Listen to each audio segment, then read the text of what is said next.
Hi everyone and welcome back. It's Hannah here from Blue Ferret Boarding, and this month we're looking at illnesses in ferrets, which is not anything anybody ever wishes on their ferret, but it's important to be prepared and to know what you're going to do for the case when your ferrets might be poorly.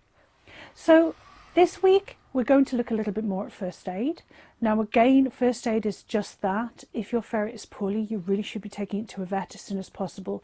However, first aid for what we're talking about might mean care once you've brought them back from the vets, or it might be for minor issues where the vet said there's not that much wrong with them, they're a bit poorly, take them home and look after them.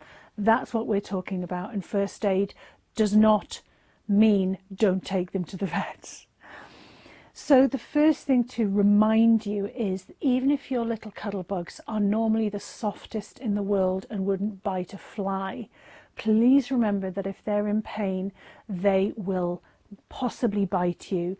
And as part of that pain and panic, they might lock on. Stay calm for your ferret. Your ferret needs you to stay calm, and you need to stay calm. And the best way to stay calm is to be prepared to have gone through the steps. If you need to, write them down on a bit of card so that if it ever happens, you've got that there and you're not all flustered, because your ferret needs you at this point.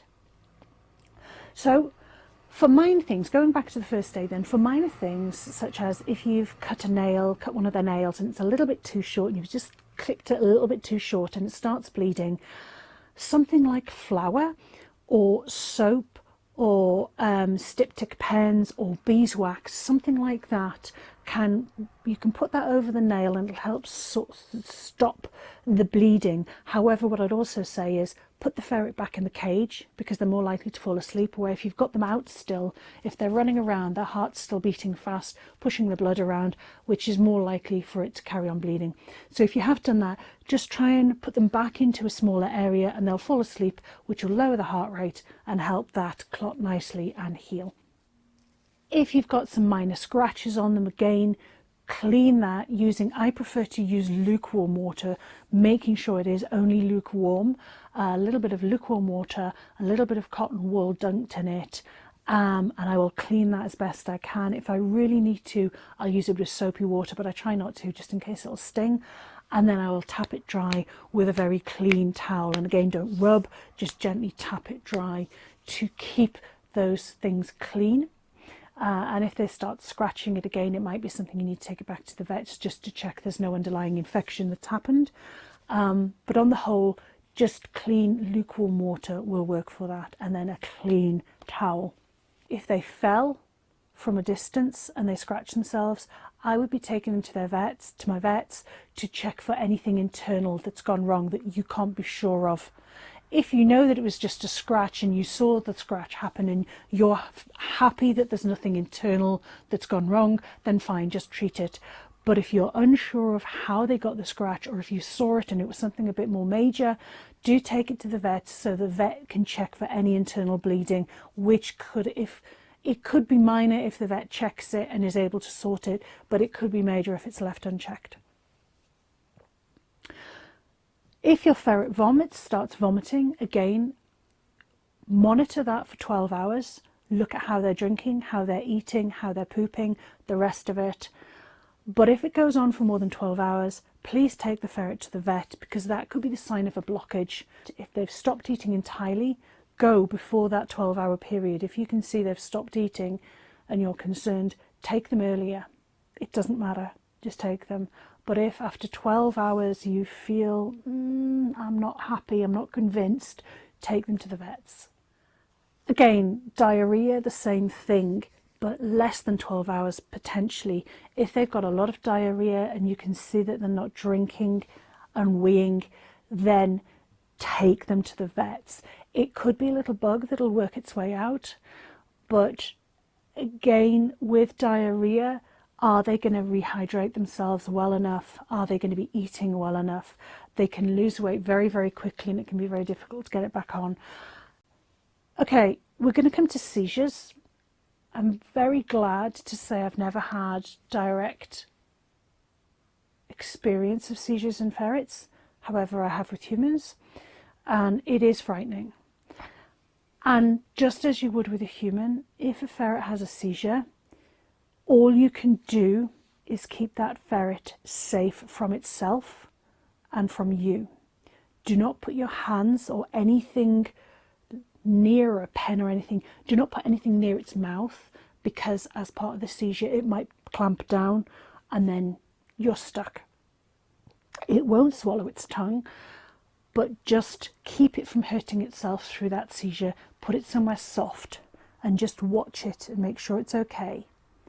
Once the seizure ends, that's when you can just gently hold them, keep them warm, maybe cuddle them, talk to them in a soothing manner. They're going to be really, what's going on, really confused and bemused. So just calm them down. If you are aware that they have seizures, if you are already aware of that underlying condition and the vet has told you what to do, then great. You don't need to take the animal to the vet necessarily. If this is new to you and your ferret has never had a seizure before, please take your ferret to the vet. It can be something very serious underlying. Also, if you have the peace of mind, if you can try and time the length of the seizure, that might help your vet as well.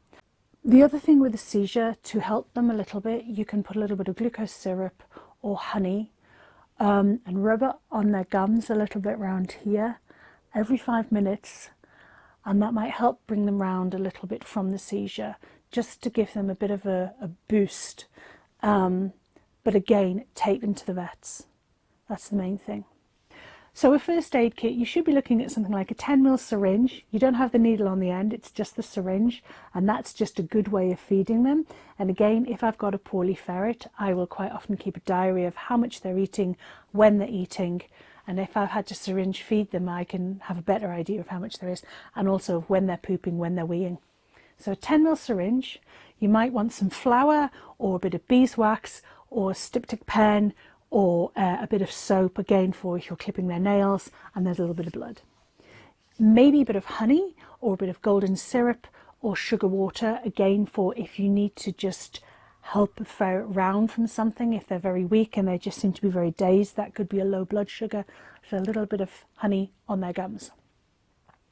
A tick remover, a proper tick remover. Please don't try and remove a tick in any other way than with a tick remover, because you can leave the jaws of the tick in, which can cause an infection and be quite serious.